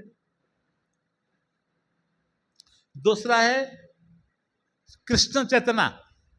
इधर युधिष्ठिर महाराज हमेशा जो कुछ हुआ कृष्ण चेतना करते थे, मैं कैसे कृष्ण को प्रसन्न करूं। दुर्योधन क्या करता था, मैं कैसे प्रसन्न रहूं, कृष्ण को नहीं। भले दोनों राजमहल में रहते थे, दोनों राजभोग खाते थे, दोनों एक ही परिवार का है, लेकिन एक का कृष्ण को संतुष्ट करने के लिए और एक कृष्ण को भूलने के लिए। ये बात भी मैंने बताता हूं, वही अफ्रीका का। आप जैसे इधर क्या बोलते हैं बॉम्बे में, टोपरी बोलते, टोपरी लोग बोलते, टोपरी टोपरी, हाँ वो देखा ना क्या बोलते हैं, टोपरी बोलते ना। तो उधर वो लोगों को ऐसा क्या बोलते हैं, वो स्वाहिली भाषा में बोलते हैं, भूल गया, इतना दिन हो गया ना भूल गया सारी भाषा। वो क्या करते हैं, अपना माता पिता वहाँ का अलग है। जो बच्चे जन्म देते हैं, लड़का होगा कहीं भाग गया 8-10 साल से, उनको ढूंढते नहीं है। लड़की होगा कहीं जाएगा तो लड़की को ढूंढ के लेके आते हैं। लड़का गया गया चोकरा, चोकरा बोलते हैं। क्या बोलते हैं सोहली में? चोकरा, चोकरा लोग। वो चोकरा क्या होता है, वो जन्म मिला कहाँ का पता नहीं, गंदा कपड़ा होता है, वो कूड़ा कचड़ा बिनता है। अरे एक ग्लू मिलता है उधर, एक इतना लिक्विड मिलता है ग्लू, वो इतना ही दिन भर चलेगा। थोड़ा पिएगा और बोतल को ऐसा मुंह में पकड़ के रखेगा और आंख उसका लाल लाल हो जाएगा। वो नशा में रहता है। देखो 12-10 साल का लड़का भी नशा में, सब लोग को। अरे वो क्या किया, वो लोग को कभी कभी हरे कृष्ण में आते हैं, उधर बड़ा फूड पर लाइप होता है। अरे हम लोग को हर एक मंदिर का सामने पानी रखा है, खाते हैं। कोई बचा हुआ खाना हम फेंकते नहीं है। जैसे इधर कभी इंडिया में कोई प्रसाद का वैल्यू नहीं है, लेकिन उधर फूड का वैल्यू है। एक कण भी हम फेंकते नहीं है। क्यों? उधर वातावरण भी ऐसे है। रात को प्रोग्राम हुआ, 1000 लोग का बनाया, 500 लोग आए, 500 लोग का खाना, चिंता नहीं। इसको क्या करते हैं, सब मिक्स कर देते हैं और गेट में रख देते हैं, लॉक लगा देते हैं। सिक्योरिटी उधर बैठता रहता है। रात भर भी वो चोकरा लोग घूमते रहते हैं। उसको पता है हरे कृष्ण में प्रसाद मिलेगा। रात को 12 बजे भी आएगा तो उसको इतना सारा दे देते हैं। उसके लिए प्लेट है, वो खाएगा, धो के प्लेट रख देगा, चला जाएगा। तो वो प्रसाद खाने से उसका इतना कृष्ण चेतना हो गया, अभी कुछ नहीं करता है। वो व्यक्ति कभी जप नहीं किया, कुछ नहीं किया, केवल हम लोग मंदिर को दर्शन किया और प्रसाद खाया। तो कभी भी आप वो नशा अवस्था में है, देखो कृष्ण चेतना क्या होता है। देखो दुर्योधन का और किसका, दुर्योधन महाराज का, और इंडियन का, अफ्रीकन का देख लो। अफ्रीकन है, नॉन वेज खाता है, ग्लू पिया हुआ है, नशा में, एकदम पूरा आंख लाल है, पड़ा रहेगा ऐसा नीचे। अरे आपने प्रसाद खिलाया, उसी रास्ते में हम लोग कभी जाते हैं ना, वो क्या बोलेगा पता है? भूलेगा नहीं, हरे कृष्ण ऐसा बोलेगा। तो उसको बोलता है कृष्ण चंद्र। आप बताओ, तो हम लोग जप करते हैं, मंदिर में आते हैं, सब कुछ करता है, लेकिन एक दूसरे को देख के हरे कृष्ण माता जी, हरे कृष्ण प्रभु जी कितना बोलते हैं। तो हम किसको मान ले? हम ये तोड़ना नहीं करते हैं कि वो दुर्योधन का तरह ना।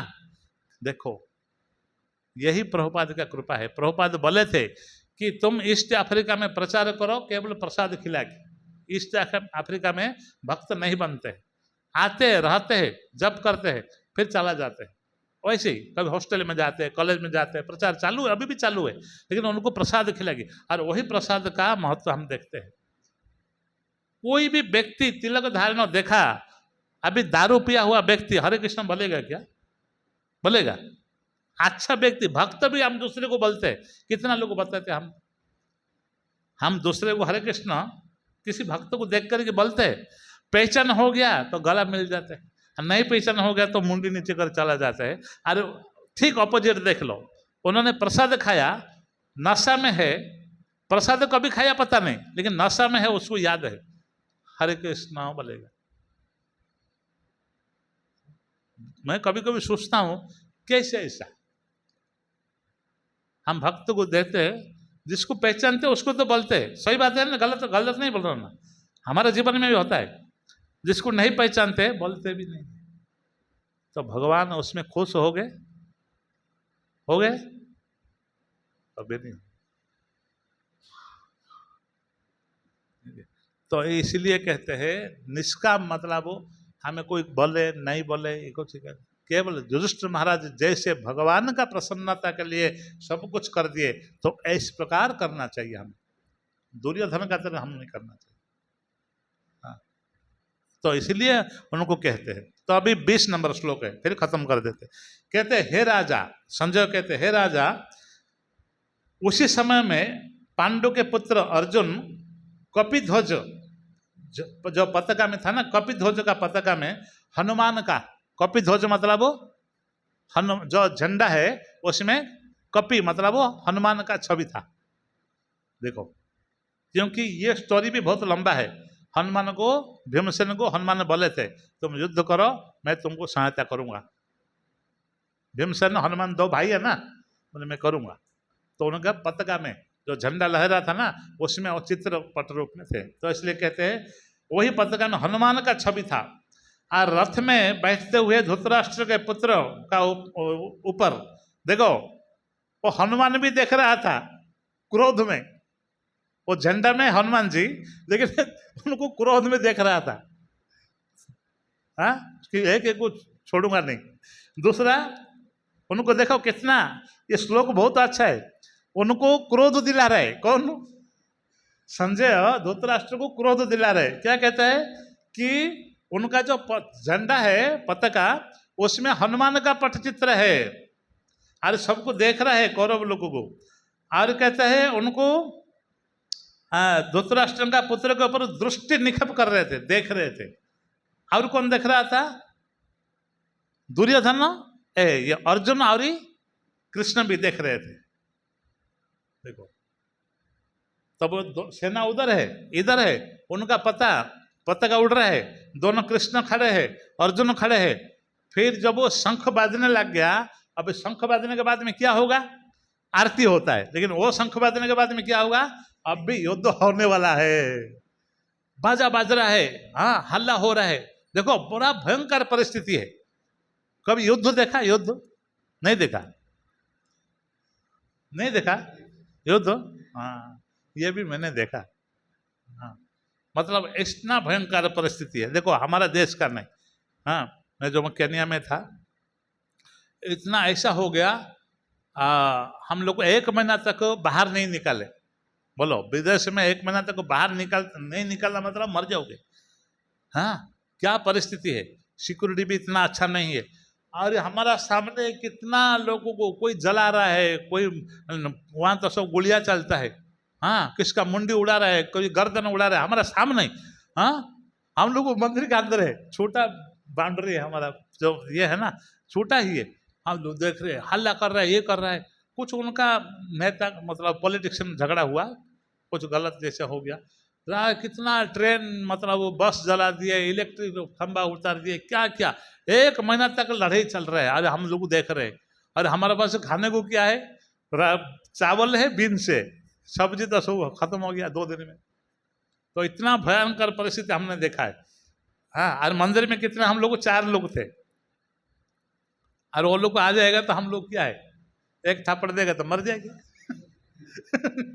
हाँ, और उधर भी मदन मोहन थे, इसलिए वो मदन मोहन छोड़ा तो मैं मदन मोहन के पास आ गया। उधर भी मदन मोहन थे, और वही मदन मोहन को हम लोग श्रृंगार करते थे। हमारा पूजा पाठ चालू है। हाँ, शंख थोड़ा सा बजाते थे, क्योंकि शंख बजाएगा तो पता है ना, शंख मैं इसलिए कह रहा हूँ। समझ में आया? क्योंकि उधर लफड़ा चालू है। अरे हम लोगों को तो शांति मिलेगा ही मिलेगा, और कहीं जोर से बजा दिया तो दुर्योधन जैसे उनका विधान हो जाएगा फिर पत्थर। तो इसलिए हम शंख धीरे धीरे बजाते थे। और मैं पहली बार गुरु महाराज से फोन में बात करता था उधर से, बहुत डर डर की। महाराज पूछते थे कैसे है, क्या है। हाँ, तो अभी सब ठीक है, हमारा ठीक है, आपका कृपा से। तो इतना, अरे उतना भयंकर परिस्थिति में भी पानी आना बंद हो गया। हाँ, बताओ, ये भगवान का परीक्षा है। अब पानी आएगा नहीं तो पिएगा किधर, नहाएगा किधर।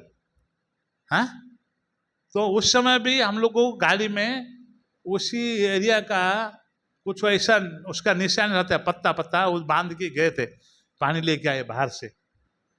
हाँ, एक एक डिब्बा पानी, नहाओ करो। तो ऐसा ऐसा कभी कभी हो जाता है। तो कहते हैं, हे राजा, उस समय पांडु के पुत्र अर्जुन, देखना ना, वो जो ध्वजा था ना, उसमें हनुमान जी भी देख रहे हैं, अरे अर्जुन भी बैठे है, कृष्ण भी बैठे है, और देख रहे हैं। इतना भयंकर परिस्थिति हो रहा है। और उस समय मन में आया, किसका मन में तो था? दुर्योधन, अर्जुन का, मैं युद्ध करूंगा, एक एक को छोड़ूंगा नहीं, यही सोचा था ना, सबको देख लूंगा। और जैसे धनुष से उठाया, अरे अर्जुन ने देखने लगा। अभी दूसरा श्लोक में आएगा, 21 नंबर, जो भी होगा वही बताएंगे। जब वो देखे तब क्या हुआ, सामने कौन खड़ा है? अभी तक नजर नहीं गया था, अभी तक नजर नहीं गया था, वो ऐसे ऐसे हो रहा था। अभी संजय बता रहे हैं, आगे श्लोक में बताएंगे कि ऐसा ऐसा हुआ। जो ऋषिकेश से है, कृष्ण अर्जुन रथ में बैठे है, कपिध्वज रथ है, दिव्य रथ है। अभी जब शंख, सब कुछ शंख बजा दिए, अभी युद्ध करने के लिए गांडीव उतारा हाथ में, अरे मुंह जब उठाया, सामने कौन है? अपना स्वजन। हाँ, तो प्रभुपाद इसमें लिखते हैं, युद्ध ठीक आरंभ अभी होने वाला है। हाँ, अरे वही विवरणी जो हुआ था वो धृतराष्ट्र को बता रहे संजय। तब तो क्या किया उन्होंने देखा कि सब लोग ऐसे खड़े हैं। हाँ? तब तो क्या होगा आप बताओ, क्या होगा? तब अर्जुन उवाच, अभी आगे जो आएगा वो बताएगा। तो इसमें प्रभुपाद लिखते हैं कि गीता पढ़ के समझना चाहिए। प्रभुपाद लिखते हैं अर्जुन क्षत्रिय था, अलग बात है, परंतु भक्त भी था। और भक्त का पहचान हम नहीं बोलना चाहिए कि मैं भक्त हूं, हमारा कार्यकलाप से पहचान हो जाता है हम कितना शरणागति भक्त है। पहले अर्जुन क्या बोला था? हमारा पत्नी को वस्त्र उतारने का प्रयास किए, हमको घर से जला दिए, बच गए, जहर दे दिए, बच गए, इतना परेशानी से हुआ, इतना कष्ट दिए। अभी युद्ध होगा तो हम छोड़ेंगे नहीं। आज जब वो गांडीव उतार की धनुष लगा के देख रहे हैं, सामने भीष्म पितामह है, द्रोणाचार्य है, कृपाचार्य है, शल्य है, सारे वो देख कर कि धनुष रख दिया, मुझे युद्ध नहीं करना। कृष्ण पूछ रहे भाई इतना सारे कुछ आ गए, विदेश देश से सैनिक आ गया, शंख बज गया, फिक्स हो गया डेट, अभी युद्ध होने वाला है, अभी नहीं करेगा? अरे पहले बोल देता तो कितना पैसा बच जाता। हाँ, पहले बोल देता हम नहीं करेगा। हाँ, आगे बताएगा तो प्रभुपाद, आगे जो आगे श्लोक आएगा तो प्रभु जी जिसका है वो बताएगा। प्रभुपाद लेक्चर में भी तात्पर्य में लिखे है, यही भक्त का स्वभाव है। एक तो भक्त प्रतिशोध नहीं लेता है, परंतु उनका वो धर्म था, हक था। जैसे हमारा मंदिर के लिए कोई व्यक्ति आ जाएगा, क्या हम छोड़ देंगे उसको? क्या भक्त करके हम नम्र रह जाएंगे? ना, वो व्यक्तिगत मामला में हम नम्र रह सकते हैं, परंतु ये जो वो भगवान का संपत्ति कोई हड़प रहा है तो हमें मर जाना, कुछ भी हो आगे चलेगा, परंतु हमें तलवार लेके जाना पड़ेगा। जिस शास्त्र में, जिस हाथ में शास्त्र होता है ना, तो भगवान का रक्षा करने के लिए हमको शस्त्र उठाना पड़ेगा, यही धर्म है। तो अर्जुन भक्त था, मुंह में नाम लेता था, मन में कृष्ण का सेवा करता था, परंतु शस्त्र भी उठाना धर्म है। लेकिन भक्त क्या होता है? दया आया क्या वो सोचेगी, हाँ, ईशावासम इदम सर्वम। हाँ, फिर भगवत गीता बोले ना, जो सन्यासी होता है, जो भक्त होता है, वो चंडाल में, कुत्ते में और सब कुछ ऊंचा नीचा नहीं दिखता है, सब में भगवान का रूप ले, सब एक ही जैसे है, क्या मारने का है? तो अर्जुन को ऐसा है, यार ये थोड़ी सी राज्य के लिए मैं क्या मेरा गुरु को मार दूं? थोड़ा राज्य के लिए क्या मेरे भीष्म पितामह जिसका गोद में मैं खेला बड़ा हुआ उसको मार दूं? जो गुरु अपना पुत्र को नहीं सिखाया इतना बड़े बड़े विद्या, वो मुझे सिखाया, क्या उसको मैं मारूं? जो दुर्योधन है हमारा भाई है, उसको मैं मारूं? सब भूल गया। देखो इतना बड़ा जो कर्म किए थे वो सब भूल गए। कौन भूला? अर्जुन ने। क्यों भूला? क्योंकि यही पहचान होता है, ये भक्त था। यही भक्त का स्वभाव है कि हमें जो कुछ हुआ ठीक समय पर भूल जाओ।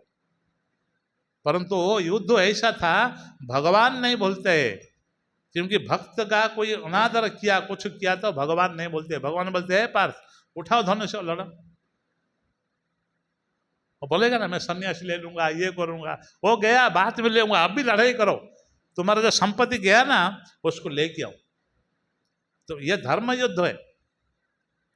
तो दूसरा, जो द्रौपदी माता, आपने महाभारत तो सुना ना? महाभारत तो टीवी का नहीं, ऐसे सुना होगा किससे, जो 5 पुत्र जिस माँ का मर जाते हैं, उसी माँ का परिस्थिति क्या होगा? जब अर्जुन ने, कृष्ण ने जाकर के किसको पकड़ के लेके आया? अश्वत्थामा। सोया हुआ पुत्र को मार दिए थे पांडव सोच करके, लेकिन देखा तो पांडव पुत्र है। हाँ, तो अर्जुन ने बोला जो भी तुम्हारा पुत्र को मारा मैं उसको जीवित नहीं छोड़ूंगा। देखो, अरे उधर जाके देखा तो अश्वत्थामा ऐसा देख रहे हैं अर्जुन को। तो कृष्ण बोला अरे क्यों देख रहे हो मुझे? उधर तो बड़ा टिंगा मार रहे थे, बांध के लिए कहूंगा, मार दूंगा, छोड़ दूंगा, अभी करो। तो बोलते अरे ये तो गुरुपुत्र है, ब्राह्मण है, कैसे मार दूं? तो उसको बांध लिए, बांध कर लेके आए। बोले मैं कुछ नहीं करूंगा। अरे आप तो बोले थे मारूंगा। देखो भक्त क्या होता है। तो जब वापस लेके आए, अरे द्रौपदी माता पांडव लोग का सामने खड़ा कर दिए भगवान कृष्ण और अर्जुन। द्रौपदी माता उनके ऊपर जब आंख गिरे तो पहला कहते हैं छोड़ो छोड़ो, उनको छोड़ाओ पहले। क्या बोलते हैं? और रस्सी जो बांधा ना पशु की तरह, उनको खोलो पहले। अरे हमें होता तो क्या बोलते? अरे मारो पहले, बांधा हुआ है। हाँ, लेकिन भक्त है द्रौपदी माता, परम वैष्णवी है, दया आया। अरे तुम किसको बांध के लेके आया? अर्जुन ने बोला अरे यही था, तुम्हारा 5 पुत्र को सोया हुआ अवस्था में मारा था। बोले अरे तो पहले खोलो। तो पहले खोल दिया। अभी क्या करे? तो अर्जुन को दांतना शुरू कर दिया द्रौपदी माता।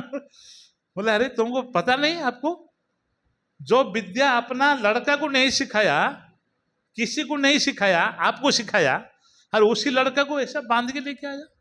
अरे आपका वंश में, कुरु वंश में कोई ब्राह्मण को हत्या किया क्या? आपने पशु की तरह बांध के लेके आया। और कहते हैं द्रौपदी कि मेरा 5 पुत्र खोया, मैं कैसे रो रही हूं। और मैं नहीं चाहता हूं, हम क्षत्रिय है, हमारे लिए मेरा गुरु माता एक पुत्र को जब हम मार देंगे तो कितना रोएगी। देखो ये है वैष्णव। जो पर दुख है, महात्मा गांधी क्या बोले थे, लेकिन कोई पालन नहीं करता है। करता है क्या? जो पर दुख में दुखी होता है। तो ये द्रौपदी माता सोचने लगी कि मैं कितना रो रही हूं, मेरा 5 पुत्र। तो ऐसा मैं नहीं चाहता हूं। द्रोणाचार्य का पत्नी, अभी तो द्रोणाचार्य मारा गया, अभी कुरूपी है, अभी एक लड़का उसका सहारा है, पति नहीं है। तो उसको आप लोगों ने मार देंगे तो किसका मुख देखे जिंदा रहेगी? आप चाहते हो कि आपका नाम हो जाएगा? हाँ, ब्राह्मणों हत्या करना है, करो। तो सब लोग मुंडी नीचे कर दिए। लेकिन अर्जुन ने भगवत गीता ज्ञान सुना था, उसका हजम नहीं हो रहा है। तो कृष्ण की ओर देखा। तो कृष्ण बोला मुझे क्यों देखा रहे हो? तुमको पता है 700 श्लोक गीता, मुझे क्यों देख रहे हो? इशारा में काम ले रहे। तो अर्जुन ने बोला सोचा कि एक है कि बड़ा व्यक्ति का अपमान करना भी मृत्यु का बराबर होता है। इसलिए ब्राह्मण है, मार नहीं सकते है, गुरुपुत्र है, इसलिए उसका मणि निकाल दिए। ये भक्त चालाक से काम लेना चाहिए। नहीं हमको अभी दाल फेंक दिया गरम, हम गरम पानी फेंक दे, ये भक्त का स्वभाव नहीं। इसलिए युधिष्ठिर महाराज कभी भी दुर्योधन को कभी भी निंदा नहीं दिए। बोलते थे मेरा सूर्योधन है, भाई है मेरा, कभी निंदा नहीं दी। ठीक है, ये है गीता का ज्ञान है। आगे जो होगा अर्जुन ने क्या बोलेगे आगे आएगा। ठीक है, हरे कृष्ण। किसका है? कोई प्रश्न है? प्रश्न है? कोई प्रश्न नहीं है?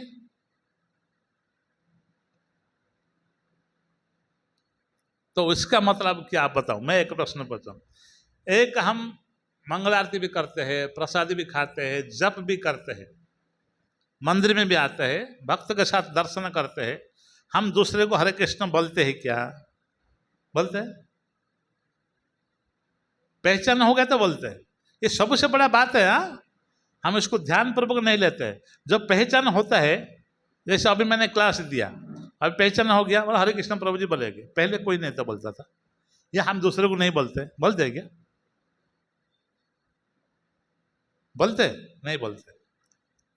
आता नहीं मन में कि प्रभु जी आ रहे हैं, कोई भी हो, तिलक लगाया कण हरे कृष्ण प्रभु जी नहीं बोलते।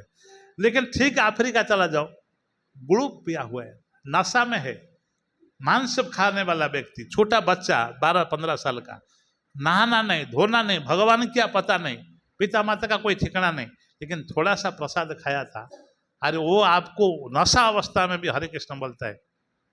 अब सोचो थोड़ा, क्या उसका रीजन क्या है, क्या है?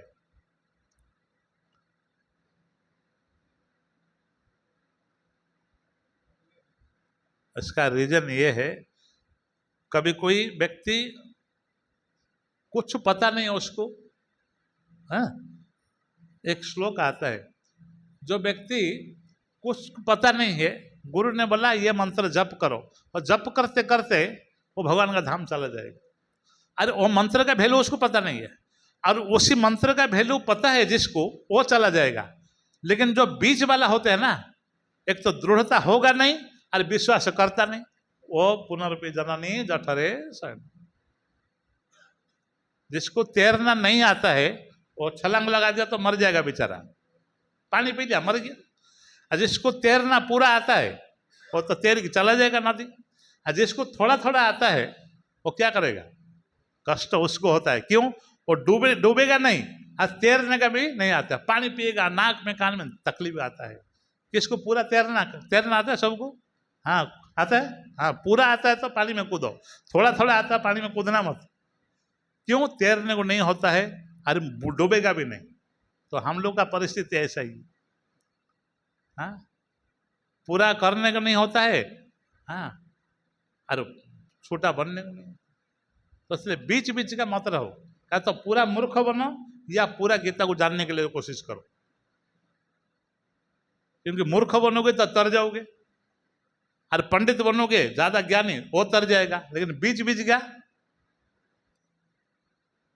उधार नहीं होता। ठीक है, हरे कृष्ण। श्रील प्रभुपाद की जय। हरे कृष्णा कृष्णा कृष्णा